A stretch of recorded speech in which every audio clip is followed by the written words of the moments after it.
पानी की सतह पर हल्की लहरें दौड़ रही थीं, जब एक सुंदर परी नयना झील के किनारे पर प्रकट हुई।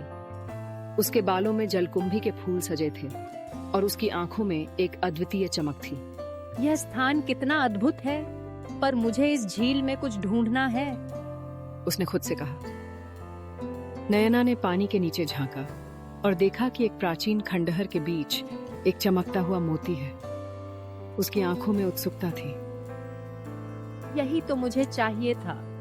यह मोती मेरी दुनिया का सबसे कीमती रत्न है, उसने उत्साह से कहा। जलपरी ने मोती की ओर बढ़ते हुए कहा, यह मोती तुम्हारा नहीं है, यह हमारी विरासत है जो सदियों से हमारी रक्षा कर रहा है। उसकी आवाज में चेतावनी थी। नयना थोड़ी घबराई, पर उसने साहस नहीं खोया। मैं समझती हूँ, लेकिन यह मोती मेरी दुनिया को बचा सकता है, पता है। क्या हम कोई समझौता नहीं कर सकते? नयना ने निवेदन किया।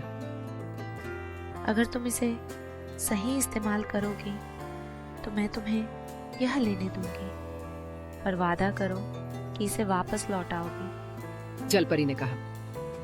नयना ने मोती को धीरे से उठाया और जलपरी को विश्वास दिलाया।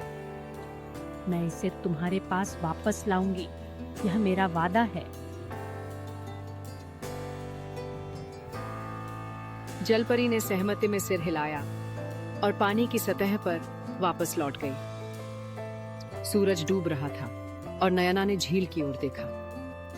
यह यात्रा हमेशा मेरे दिल में रहेगी, उसने मुस्कुराते हुए कहा। वह मोती को लेकर अपनी दुनिया की ओर लौट गई, जहां उसे उसकी जरूरत थी।